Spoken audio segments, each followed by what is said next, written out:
सच्चिदानन्दरूपाय विश्वोत्पत्त्यादिहेतवे तापत्रयविनाशाय श्रीकृष्णाय वयं नुमः। यं प्रव्रजन्तमनुपेतमपेतकृत्यं द्वैपायनो विरहकातराजुहाव पुत्रेति तन्मयतया तर्वोऽभिनेदुस्तं सर्वभूतहृदयं मुनिमानतोऽस्मि। अखंड सच्चिदानंद घन परात्पर पर ब्रह्म अकारण करुणा वरुणालय अनंत कोटि ब्रह्मांड नायक मर्यादा पुरुषोत्तम भगवान श्री राम, लीला पुरुषोत्तम भगवान श्री कृष्ण, आज भगवान श्री कृष्ण का जन्मोत्सव का दिवस है। कल की कथा में आपने समुद्र मंथन की कथा श्रवण किया। समुद्र मंथन क्या है? एक विचारों का मंथन है, वैचारिक मंथन। समुद्र से 14 रत्न प्राप्त हुए। उसमें कुछ के नाम इस प्रकार है। उच्चः श्रवा नाम के हाथी यह प्राप्त हुआ। ये किसको मिला? यह मिला उच्च श्रवा नाम का घोड़ा। हाँ, घोड़ा आप लोग याद दिलाना, कहीं आगे पीछे हो जाए तो। हाँ, उच्च श्रवा नाम का घोड़ा वो किनको मिला? किनको मिला उच्च श्रवा नाम का घोड़ा? राजा बलि को। ऐरावत नाम का हाथी, हाथी का नाम ऐरावत था, तो वो किनको मिला? ऐरावत हाथी इंद्र को मिल गया। आप लोग सब जानते ही हैं, इसलिए हम इस कथा को ज़्यादा विस्तार नहीं कर रहे हैं। 14 रत्न मिले भगवान को, 4 कौस्तुभ मणि, और इस में जो सर्वश्रेष्ठ रत्न निकले हैं वो है महारानी लक्ष्मी। लक्ष्मी महारानी इसी से समुद्र, पहले तो नारायण थे, अब हो गए लक्ष्मी नारायण। इनका वर्णन कैसे आता है? ततश्चाविर्भूत साक्षात् श्रीरमा भगवत्परा रंजयन्ती दिशः कान्त्या विद्युत सौदामणि यथा। 10 दिशाओं में ऐसी प्रकाश फैल गई। 8वें स्कंद के 8वें अध्याय के 8वें श्लोक देखो कैसा जो है इसमें संजोग है। 8वां स्कंद है। भागवत में कितने? 12 स्कंद है। तो ये जो कथा आप श्रवण कर रहे हैं 8वें स्कंद की सुन रहे हैं। इसमें 8वां अध्याय है और 8वां ही श्लोक है। ये तीन 8 मिल गए ना। अब लक्ष्मी महारानी का वहाँ अभ्युदय होता है। तो आप कहेंगे कैसा संजोग है कि 8 ही 8 क्यों है? 8वां स्कंद भी है, 8वां अध्याय भी है और 8वां श्लोक भी है। तो लक्ष्मी महारानी के 8 प्रकार होते हैं। 8 प्रकार के लक्ष्मी महारानी होते हैं। योग लक्ष्मी, वैभव लक्ष्मी, वैराग्य लक्ष्मी,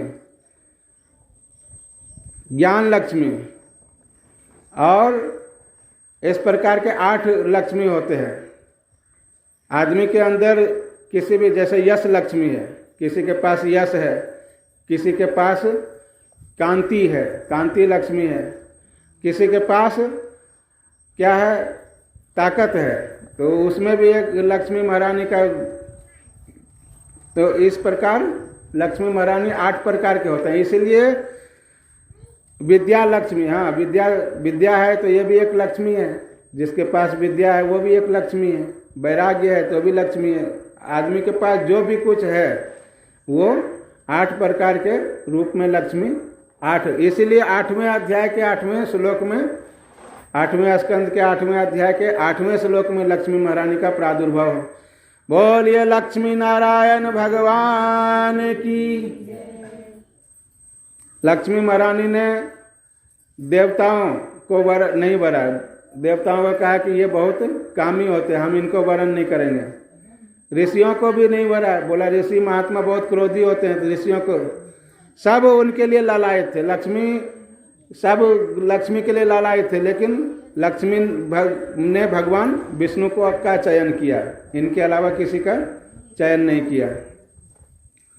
जहाँ भगवान विष्णु है, कहने का तात्पर्य कि जहाँ भगवान विष्णु है, अगर आपको लक्ष्मी की प्राप्ति करना चाहते हैं तो पहले विष्णु भगवान की आराधना करें। आप अगर सोचते हैं कि हम केवल लक्ष्मी महारानी को प्राप्त कर लें, अगर लक्ष्मी महारानी अकेले आएगी तो किस पे आएगी? आप बताओ, लक्ष्मी महारानी का वाहन क्या है? उल्लू। और भगवान विष्णु का वाहन क्या है? गरुड़। यदि भगवान विष्णु के साथ लक्ष्मी जी आएंगे तो किस पर आएंगे? गरुड़ पर। और यदि अकेले आएंगे तो उल्लू पे आएंगे, उल्लू बना के आपको चली जाएगी। एक तरफ से हाथ से पैसा आया, दूसरे हाथ से चला गया। इसलिए लक्ष्मी उन्हीं का श्रेयस्कर है, उन्हीं का लक्ष्मी टिकता है, पैसा उसी के पास टिकेगा यदि आप भक्ति में। नहीं तो पैसा तो बहुत लोग कमाते हैं, हजारों लोग, लाखों लोग, देखो कितने पैसा है लोगों के पास, लेकिन शांति नहीं है। शांति तभी है भक्ति जहाँ है, जहाँ भगवान विष्णु है वहाँ लक्ष्मी है। अगर दोनों एक साथ में हैं तभी तो आपको। एक बार एक कथा आती है, एक दृष्टांत देते हैं कि एक व्यक्ति ने 108 कमरे का एक बहुत अच्छा धर्मशाला बनाया, मंदिर बनाया, तो मंदिर में धर्मशाला 108 कमरा था। तो भगवान विष्णु और लक्ष्मी में शर्त लगा कि भगवान विष्णु बोलते हैं कि हमको लोग ज़्यादा मानते हैं, लक्ष्मी जी बोले कि हमको ज़्यादा मानते हैं। तो बोला अच्छा चलो देखते हैं कौन को ज़्यादा मानते हैं। तो लक्ष्मी महारानी, पहले विष्णु भगवान आए। विष्णु भगवान आए एक बूढ़े ब्राह्मण का वेश धारण करके, वहीं पे जहाँ 108 कमरा बनवाया था भक्त ने, बहुत कोई बड़ा भक्त रहा होगा और भगवान का भक्त था, ऐसा नहीं मतलब बहुत बड़ा भक्त था। तो बूढ़े ब्राह्मण ने कहा कि हमको यहाँ रह के कुछ दिन भगवान का नाम जप करना है, हम चतुर्मास करना चाहते हैं, 4 महीना रहना चाहते हैं। बोला महाराज रहो, यहाँ आपको कोई नहीं भगाएगा, आप रहो यहाँ पे। तो वह बूढ़ा ब्राह्मण उस कमरे में रहने लगा। पीछे से लक्ष्मी महारानी भी आई। लक्ष्मी महारानी एक सुंदर बालिका का रूप धारण करके आई, नवयौवना का। बोले कि हम यहाँ पर रहकर और कुछ दिन निवास करना चाहते हैं। तो बोले रहो। तो बोले कि ठीक है, लेकिन हम रहेंगे उसी कमरे में जिस कमरे में वो बूढ़ा ब्राह्मण को अगर आप भगाओगे तभी हम वहाँ रहेंगे। बोले कि हम सोने के बर्तन में भोजन करते हैं, दूसरा किसी बर्तन में भोजन नहीं करते हैं। तो बोले सोने का बर्तन हमारे पास तो नहीं है। बोला तुम्हारे पास कोई भी बर्तन दो, हम छुएंगे और वो बर्तन सोने का हो जाएगा। तो ऐसा ही हुआ। लक्ष्मी महारानी किसी भी बर्तन को छूती थी और वो सोने का हो जाता था। अब तो महाराज उनको जो भक्त था उनका नियत डामाडोल हो गया। बोला कि अगर तुम उनको बूढ़े ब्राह्मण को नहीं भगाओगे तो मैं उसी कमरे में रहूँगा, उनको वहाँ से हटाना पड़ेगा। बूढ़ा ब्राह्मण को बोला महाराज आपको जाना पड़ेगा। बोला क्यों? आपने तो वचन दिया था हमको। अरे बोला काय का वचन? देखो लक्ष्मी कैसे बुद्धि फेर लेती है। बोले वचन काहे का? कोई वचन नहीं दिया था हमने, वो वचन से फिर गया। जहाँ पर लक्ष्मी आएगा तो सोना दिखता है, आदमी को सोना के सामने कोई वचन दिखेगा? बोला हमने कोई वचन नहीं दिया था। वो बूढ़ा ब्राह्मण बोला कि देखो तुम हमको भगा तो रहे हो, लेकिन तुम अच्छे शांति से कभी रह नहीं पाओगे, ये याद करो। बोला ठीक है जाओ। उनको डांट के भगा दिया बूढ़े ब्राह्मण को। बोले आप जाओ, हम शांति से रहें चाहे कुछ भी करें, आप तो जाओ महाराज। और उनको डांट के भगा दिया, भग गया। जब वो चले गए तो वो रहने लगी। थोड़े दिन के बाद बोलते हैं कि तुमने उनको भगा दिया, अब मैं भी नहीं रह सकती। बोले क्यों? बोले वो बूढ़ा ब्राह्मण जहाँ रहेगा मैं भी वहीं रहती हूँ। बोले ऐसा क्या बात है? बोला ऐसा ही बात है, तुमने उनको डांट के नहीं भगाना चाहिए था, उनको प्रेम से बोलना चाहिए, तुमने तो डांट के भग। फिर लक्ष्मी महारानी भी चले गई और उनके जाते जो सोने का बर्तन जितना था वो बर्तन फिर से वैसे ही हो गया। वो बहुत दुखी हुआ। कहने का तात्पर्य कि व्यक्ति लक्ष्मी को ज़्यादा प्राप्त करना चाहता है, भगवान को कम। लेकिन एक बात है कि भगवान जहाँ रहेंगे लक्ष्मी भी वहीं रहेंगे। वो बूढ़ा ब्राह्मण चला गया तो साथ में ये भी चले गए। अगर वो बूढ़ा ब्राह्मण को किसी दूसरे कमरे में रख देते, प्रेम से अगर उनको रख देते तो संभव था रहना। तो लक्ष्मी महारानी का प्रादुर्भाव होता है।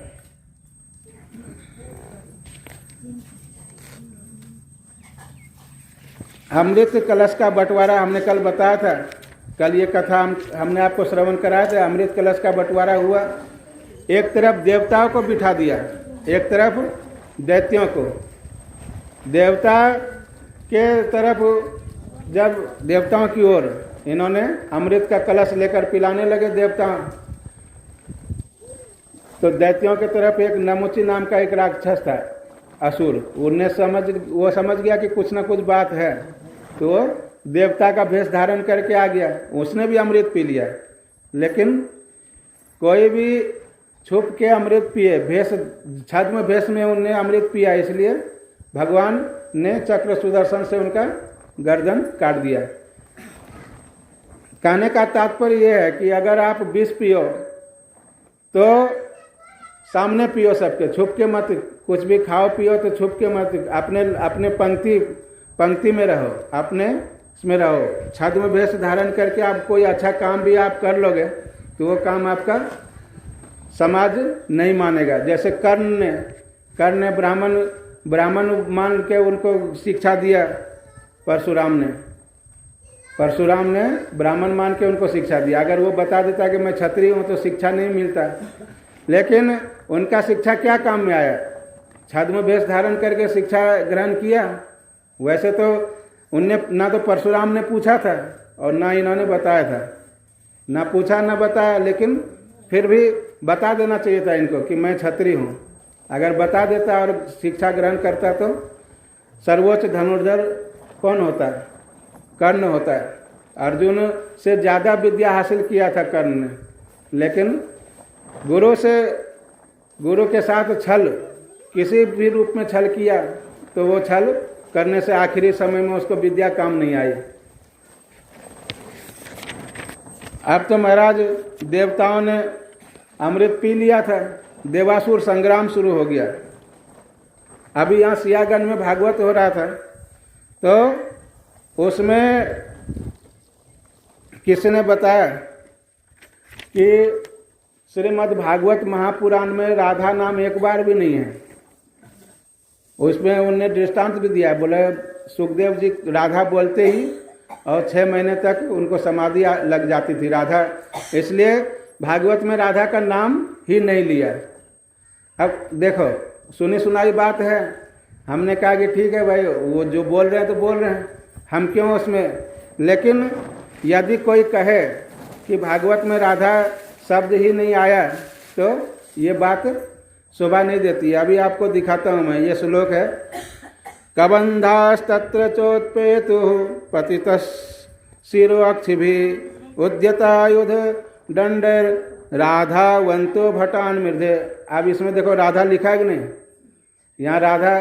लेकिन किसी को ये सब श्लोक कोई बोलता भी नहीं है, ना कोई ध्यान देता है इस सब श्लोक पे, क्योंकि यह श्लोक इतना सेफ है।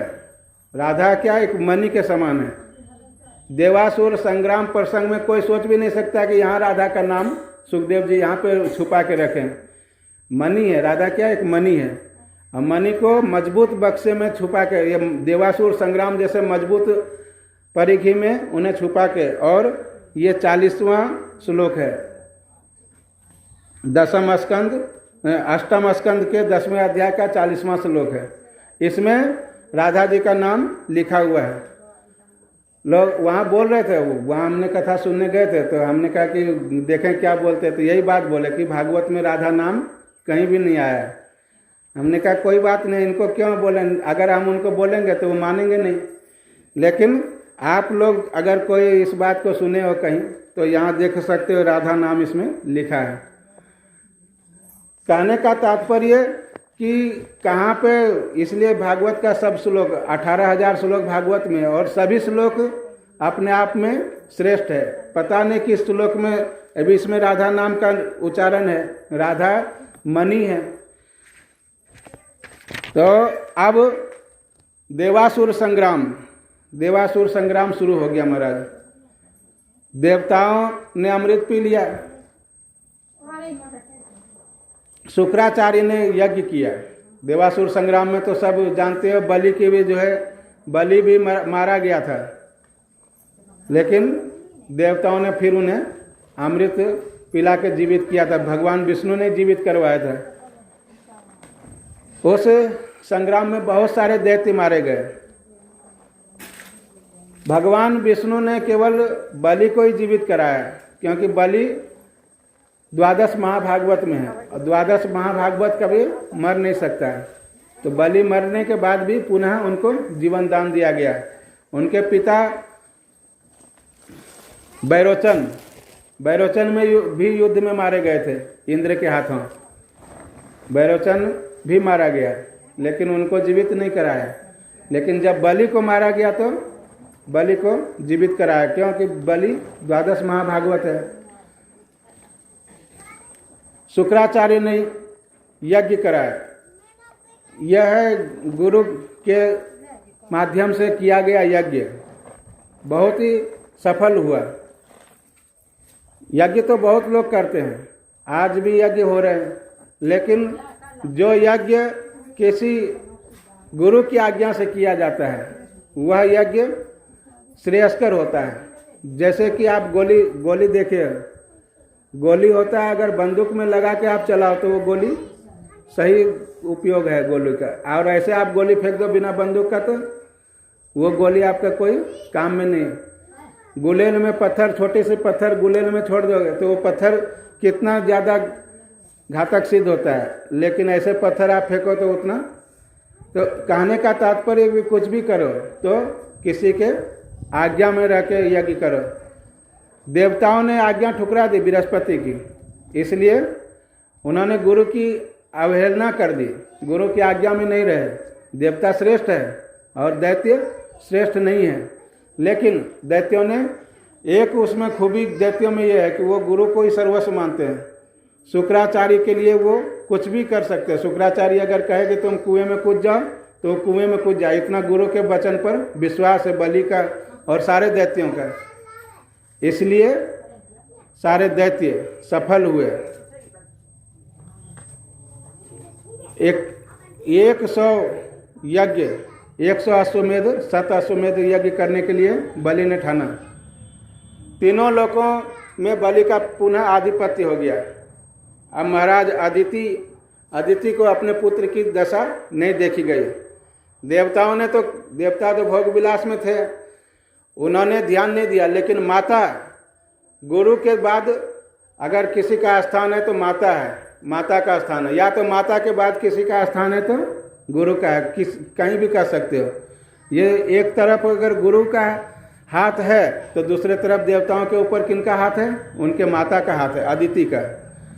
उनने कहा कि हमारे देवता, हमारे जो पुत्र हैं वो सब भागे फिर रहे हैं, सबको बलि ने खदेड़ दिया स्वर्ग से, और कई बार खदेड़ दिया, एक बार नहीं, हिरण्यकशिपु ने खदेड़ा, कई बार खदेड़ा। अब इनको अदिति को यह देखा नहीं जाता था। अदिति ने कश्यप जी से प्रार्थना की कि हमको कोई उपदेश दीजिए जिससे कि हम पुनः अपने पुत्रों को सही रूप से स्थापित कर सके। तो कश्यप जी ने पयोव्रत नाम की एक विधि बताई, पयोव्रत, जिसमें 12 दिन दूध पीकर रहना होता है। उसमें कुछ साधनाएं हैं। उस पयोव्रत विधि से अदिति ने एक अत्यंत ही भागवत पुत्र को जन्म दिया। उनका नाम है वामन भगवान। बोलिए वामन भगवान की। वामन भगवान 52 अंगुर के थे, इसलिए 52 अंगुर होने के कारण इनका नाम वामन पड़ा। भाद्रपद के द्वादशी शुक्ल पक्ष द्वादशी तिथि ये वामन जयंती है। इस दिन वामन भगवान का प्रादुर्भाव हुआ। इनके बाल लीला का तो इसमें वर्णन नहीं है, कृष्ण भगवान के बाल लीला का वर्णन है। वामन भगवान का तो इतना ही वर्णन है कि वो अदिति माता ने कोपिन दिया और छत्र दिया, इनने कश्यप जी ने, सब देवताओं ने कुछ ना कुछ, किसी ने चवर दिया, किसी ने छत्र दिया, इस प्रकार धारण करके और बलि के यज्ञ में जा पहुंचे। बलि के यज्ञ में जाते ही बलि 100वां यज्ञ, 99 यज्ञ कर चुका था, 100वां यज्ञ करने के लिए तैयार था बलि। इसी समय भगवान पहुंच गए। बलि ने कहा, स्वागतम ते नमस्तुभ्यं ब्रह्मन किंकर वाम ते ब्रह्मर्षिणां तपः साक्षात् मन्ये त्वार्य वपुर्धरम। आपका स्वागत है, आपका हम क्या करें, क्या श्रेयस्कर, क्या अच्छा करें आपके लिए, क्या करना चाहिए आपके लिए। तो उनने कहा कि भगवान वामन भगवान ने उनके प्रशंसा में कहा कि तुम बहुत ही धार्मिक हो। तुम तो क्या, तुम्हारे पिताजी बैरोचन, महाराज बैरोचन बहुत धार्मिक थे, तुम्हारे दादाजी तो महाभागवत थे, परदादा हिरण्यकशिपु ने तो पूरे संसार को, तीनों लोग को अपने कब्जे में कर लिया था। इस प्रकार उनके दादा परदादा सबकी बड़ाई करने लगे। किसी के पास से कुछ मांगने जाओ तो उनकी खूब प्रशंसा करो। बोले अच्छा ठीक है, अब आपको क्या चाहिए, आपको जो भी चाहिए बोलिए, हमसे याचना कीजिए, मैं आपको सब कुछ दे सकता हूँ। इस पृथ्वी का अखंड साम्राज्य दे सकता हूँ, तीनों लोगों का साम्राज्य दे सकता हूँ, आप मांगो। बोले हमको बस केवल 3 पग भूमि चाहिए जिससे कि हम आसन बिछा सकें। अरे बोला आपको मांगना नहीं आता है, आप तो बहुत विद्वान मालूम पड़ते हैं सब कुछ, लेकिन मांगने में बहुत कमज़ोर हैं। कम से कम आपको यह देख के तो मांगना चाहिए कि देने वाले की औकात कितनी है। अब किसी इतने बड़े राजा के सामने कोई चना मांग ले कि थोड़ा सा चना दे दो, तो ये कोई मांगने वाली बात है। आपने मांगा तो मांगा क्या है, 3 पग भूमि मांगा। आपको हमने जब बोल दिया कि पूरा पृथ्वी का राज्य देने के लिए हम तैयार हैं, पुनः तीनों लोगों का राज्य आपको दे सकते हैं, और आपने मांगा तो 3 पग भूमि। बोला कि देखो आप दे सकते हो, लेकिन हमारे अंदर जितनी पात्रता है उतना तो हम लेंगे, और हमको जितनी आवश्यकता है उतनी मांगेंगे। ज़्यादा मांगने, संतोष ही परम सुख है, संतोष में ही परम सुख है। हमको जितनी की आवश्यकता है उतनी हम मांगेंगे, ज़्यादा क्यों मांगेंगे। अच्छा ठीक है, आप 3 पग भूमि ले लीजिए, कहाँ लेना है। बोले नहीं नहीं ऐसे नहीं लेंगे, आप संकल्प करो, पहले संकल्प करो फिर हम ले सकते हैं। अरे बोले क्या संकल्प करना है, हमने तो ऐसे बिना संकल्प के लाखों भूमि दान कर दिया, लाखों हेक्टेयर भूमि दान कर दिया, संकल्प क्या करना है। नहीं बोले हमारा आप नहीं करना चाहते हो, लेकिन हम बिना संकल्प का नहीं लेंगे। अच्छा ठीक है चलो संकल्प करते हैं। कमंडलू से जल निकाला तो जाकर शुक्राचार्य बैठ गए।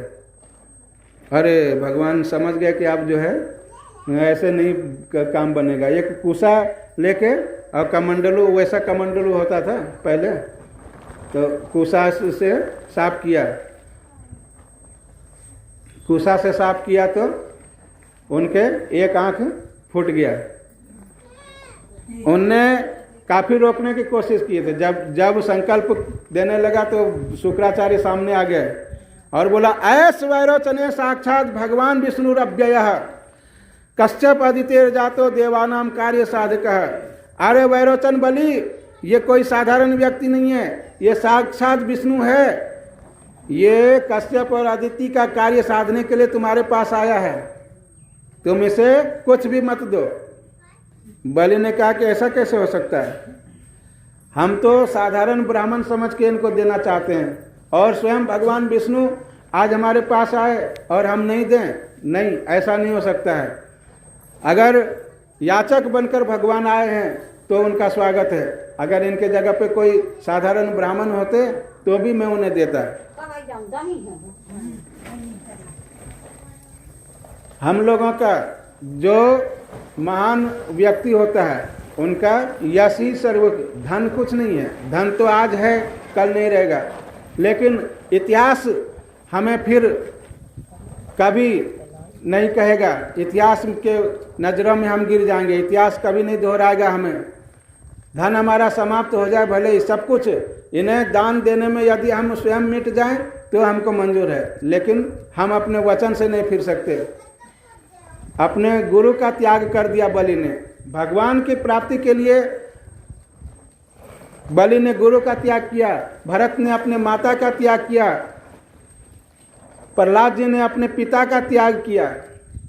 अगर आप अपने रिश्ते बांधवों का त्याग नहीं करोगे, विभीषण ने अपने भाई का त्याग किया, अगर आप त्याग नहीं करोगे तो आप भगवत प्राप्ति नहीं कर सकते हैं। त्याग करना पड़ेगा। आपका परिवेश हमेशा आपको रोकना चाहेगा कि आप वहीं तक एक दायरे में आपको सिमट के रखना चाहता है। आपका परिवेश, आपका वह समाज आपको एक दायरे में रखकर और आपको ऊंचाई तक, बुलंद ऊंचाइयों तक नहीं जाने देता है। यहाँ तक कि स्वयं उनके गुरु उनके आड़े आ गए, लेकिन उन्होंने अनंत ऊंचाइयों पर जाने के लिए अपने गुरु का त्याग किया। यदि आप इस परिवेश को त्याग नहीं सकते तो भगवत प्राप्ति करना श्रेयस्कर, भगवत प्राप्ति करना मुश्किल है। इसलिए बलि से सीखो कि आवश्यकता पड़ने पर भगवान की प्राप्ति करने के लिए गुरु का भी त्याग करना पड़े तो करे, भाई का त्याग करना पड़े तो करे, पिता का त्याग करना पड़े तो करे, क्योंकि परिवेश हमेशा एक दायरे में बांध के रखना चाहती है। उस असीम नहीं है, ससीम है। परिवेश क्या होता है? ससीम है। लेकिन भगवत प्राप्ति कोई ससीम नहीं, असीम साधन है। अनंत ऊंचाइयाँ, उनकी कोई सीमा नहीं है, वहाँ तक आपको जाना है। इन्होंने कहा कि यदि हम अपने आप को समाप्त कर भी दें, हमारा वजूद नहीं रहे तो हमको कोई दिक्कत नहीं, लेकिन हमारा वचन रहना चाहिए। प्राण जाए पर वचन नहीं जाए। बलि ने बोला कि हम इन्हें दान देंगे। अब तो महाराज शुक्राचार्य गुस्सा गया, बोला तुम बहुत बड़ा पंडित समझता है अपने को, बहुत बड़ा ज्ञानी समझता है, जाओ इसी समय तुम श्रीहीन हो जाओ। मैं तुम्हें श्राप देता हूँ कि तुम इसी समय एकदम मिट्टी में मिल जाओगे, जाओ। बहुत क्रोधित होकर शुक्राचार्य और चले गए। अब इन्होंने कहा महाराज उनको जाने दीजिए, आप संकल्प लीजिए। संकल्प लिया, संकल्प लिया। आप जानते हो आप कि बलि वामन भगवान ने एक पैर में पूरी पृथ्वी, दूसरी पैर में पूरा स्वर्ग लोक, जो बलि के पास था 2 ही पैर में पूरा माप लिया।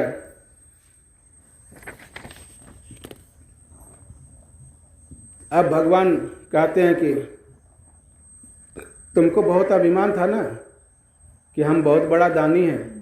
तुम बोल रहे थे कि आप यह नहीं देख पा रहे हो कि हमारी औकात कितनी है, हमारी क्षमता कितनी है। अरे दुष्ट, बताओ मैं तीसरा पैर कहाँ रखूं? तुम तो कहते थे कि मैं सब कुछ दे सकता हूँ, तीनों लोग दे सकता हूँ, सब कुछ। ये तो हमने 2 पैर में माप लिया, अब तीसरा पैर कहाँ रखूं? बहुत बड़ा दान का अभिमान था तुमको, कहाँ गया तुम्हारा अभिमान? तुम तो बहुत बड़ा दाता बनना चाहते थे, बोलो। और तुमने 3 पैर का वचन दिया है। नहीं, अगर तुम वचन में यदि तुम वचन का पालन नहीं करोगे तो शीघ्र ही नरक में जाओगे, तुम्हें यमपाश से बांध कर नरक में फेंक दिया जाएगा। या तो अपने वचन को निभाओ।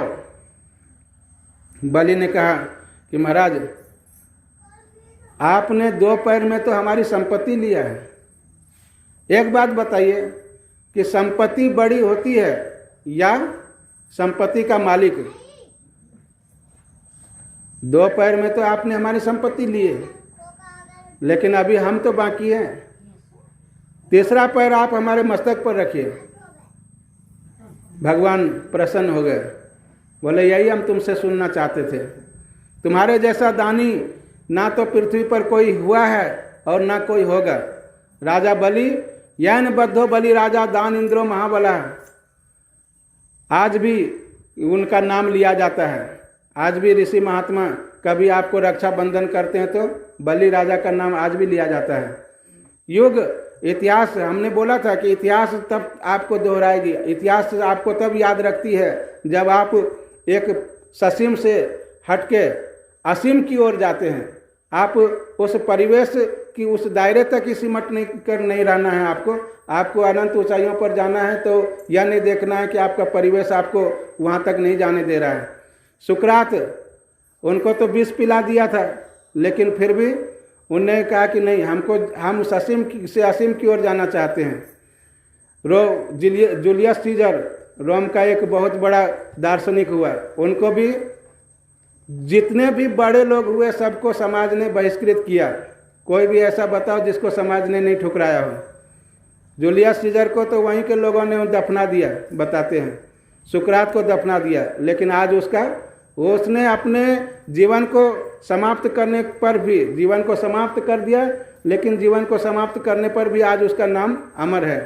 बलि ने अपने सारे संपत्ति के साथ साथ स्वयं का भी दान कर दिया, लेकिन आज करोड़ों साल के बाद भी बलि का नाम लिया जाता है कि दानी हो तो बलि जैसा।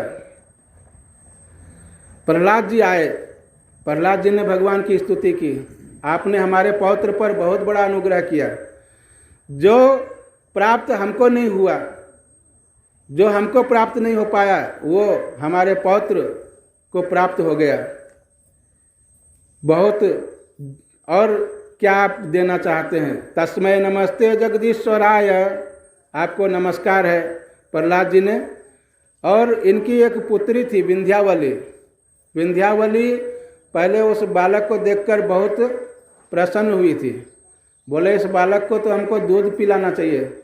और जब बहुत बड़े हो गए, सब कुछ ले लिया, तो बोला अरे इनको तो विष डाल के मार जाना चाहिए। तो वही विंध्यावली पूतना बनेगी। अभी पूतना की कथा आएगी। ब्रह्मा जी आए, ब्रह्मा जी ने भी स्तुति की। भूत भावन भूतेश देव देव जगन्मय मुंचैनम हृत सर्वस्वम नायमर्हति निग्रहम। भगवान तो क्रोध का एक अभिनय कर रहे थे, भगवान को क्रोध का आनंद। ब्रह्मा जी ने कहा कि इन्हें आप छोड़ दीजिए, आपने तो इनका सब कुछ ले ही लिया, अब इन्हें क्यों बांध रहे हैं यम पास में, वरुण पास में। भगवान बोले कि मैं इन्हें बांध नहीं रहा हूँ, मैं तो केवल इनकी परीक्षा ले रहा हूँ। क्योंकि सोना अग्नि में, जितना सोने को आप अग्नि में डालोगे उतना वो दमकेगा। ये कोई साधारण भक्त नहीं है, ये असाधारण भक्त है। और मैं असाधारण रूप से इसकी परीक्षा भी इसलिए लेता हूँ ताकि इतिहास इन्हें याद करे, इनका नाम अमर रहेगा। जाओ तुम अपने पिता प्रहलाद के साथ सूतल लोक में जाओ। जब एक मनवंतर बीत जाएगा तब तुमको हम इंद्र पद प्रदान करेंगे। इंद्र पद का वरदान देकर सूतल लोक में बलि को भेज दिया। आज भी सूतल लोक में है। जब अभी जानते हैं कौन इंद्र है? इनका नाम है पुरेंद्र। इनके बाद जो नाम आएगा, आज का इंद्र का नाम है पुरंदर। आज पुरंदर समको नाही, उसमें रामायण में लिखा है ना। अभी पुरंदर नाम का इंद्र है। इसके बाद जो इंद्र आएगा सावर्णी मनवंतर में, उनका नाम होगा बलि। 14 मनवंतर है। तो इस समय कौन सा मनवंतर चल रहा है? वैवस्वत मनवंतर चल रहा है। इसके बाद सावर्णी मनवंतर आएगा। इस स्कंद की समाप्ति पर एक कथा और आती है। मत्स्य पुराण के अंदर वो कथा है। एक मछली एक मछली की कथा है, छोटी सी मछली की। राजा स्नान करने के लिए तालाब में जाते थे। उस समय ये कुआं नल ये नहीं था, तालाब में जाते थे या सरोवर में या नदी में स्नान करने के लिए गए थे। तो स्नान के बाद जानते हैं कि सूर्य को अर्घ्य दिया जाता है, ऐसे अंजलि अर्घ्य देने के लिए जैसे जल लिया तो एक मछली छोटी सी आ गई उनके। मछली को फिर जल को जैसे उसमें देने लगा, वापस जल में छोड़ने लगा। मछली बोल पड़ी कि राजन, हम इस जल में नहीं रहना चाहते, तुम हमको साथ में ले चलो। और राजा ने उन्हें अपने राज्य में ले आया। धीरे धीरे वो मछली बढ़ती गई, जिस भी पात्र में रखे वो पात्र पूरा करके बहुत बड़ी आकार धारण कर ली। इनने पूछा कि आप हो कौन, आप अपना परिचय दो।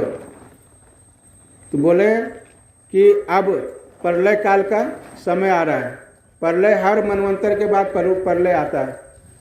प्रलय के समय 7 ऋषि रहेंगे, सप्त ऋषि, और कुछ वेद, चारों वेद इसको ये विलुप्त नहीं होता प्रलय में, 4 वेद ये सब बच जाते हैं। और जितने भी धान है, ये फसल है, इस फसल को भी रखा जाता है ताकि फिर से प्रलय के बाद फिर इसको आरोपित करके एक नया जनजीवन प्रसारित कर सके, एक नया जनजीवन बना सके, एक नए जनजीवन की परिकल्पना कर सके, रूपरेखा रख सके। तो आज से 7वें दिन यह पृथ्वी जलमग्न हो जाएगी, ऐसा भगवान बोलकर और अंतर ध्यान हो गए। और वही हुआ, 7वें दिन पृथ्वी जलमग्न हो गई। वहाँ पर उस अनंत जल में एक बालक, बटस्य पत्रस्य पुटे शयानं बालं मुकुन्दं शरणं प्रपद्ये करारविन्देन पादारविन्दं मुखारविन्देन विनिवेशयन्तं बटस्य पत्रस्य पुटे शयानं बालं मुकुंदम शीर्षा नमामि। एक बरगद के पत्ते पर एक बालक, छोटा सा बालक खेल रहा है, बस वही बचा रहा, बाकी जलमग्न हो गया। ये दृश्य मार्कंडेय ऋषि ने भी देखा था, उसकी भी कथा आएगी। इसकी कथा बाद में आती है 12वें स्कंद में। तो जब समुद्र जलमग्न हो गया तो भगवान मत्स्य उन नाव को खींचकर ले गए ऊंचाई की ओर। वही मत्स्य भगवान ने जो उपदेश दिया, वो मत्स्य पुराण में वो उपदेश आपको प्राप्त होगा। महाराज परीक्षित कहते हैं कि आपने 14 मनवंतर की कथा हमें श्रवण कराई। सत्यव्रत नाम का जो राजर्षि था, अब हम उनकी कथा सुनना चाहते हैं। और आप हमें सूर्यवंश और चंद्रवंश की कथा श्रवण कराइए। सूर्यवंश में कौन कौन राजा हुए और चंद्रवंश में कौन राजा हुए। तो सूर्यवंश की यहाँ से कथा प्रारंभ होती है। 9वां स्कंद है, 9वां स्कंद में प्रवेश कर रही है कथा। इसे बोलते हैं ईशानु कथा। इसमें सूर्यवंश का वर्णन 12 अध्याय में है और 12 अध्याय में चंद्रवंश का वर्णन है। जब महाराज परीक्षित ने कहा कि सूर्यवंश का वर्णन कराएं, तो सुखदेव जी महाराज कहते हैं कि सूर्यवंश का वर्णन तो हम चाहें तो 100 साल में भी नहीं करा सकते हैं, क्योंकि इतनी विस्तार है। फिर भी कुछ उनका वर्णन हम कर रहे हैं।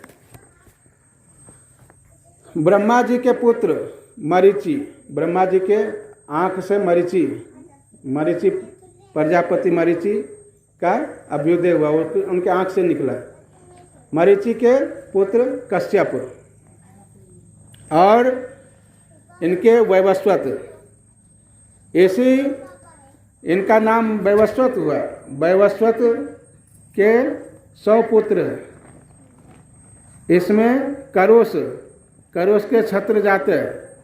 इस प्रकार इसी वंश में सरियाती, ब्रह्मिष्ठ, अंगिरसा इनके वर्णन है। और नाभाग के पुत्र अम्बरीश का नाम बहुत ही उज्ज्वलता से लिया जाता है, बहुत ही धार्मिक राजा हुए। ये अष्टांग सेवा करते थे, 8 पहर भगवान की सेवा करते थे। राजा होने के बावजूद भी इतनी। झांसी के पास में ओरछा है, ओरछा आपने देखा होगा। वहाँ ओरछा में ये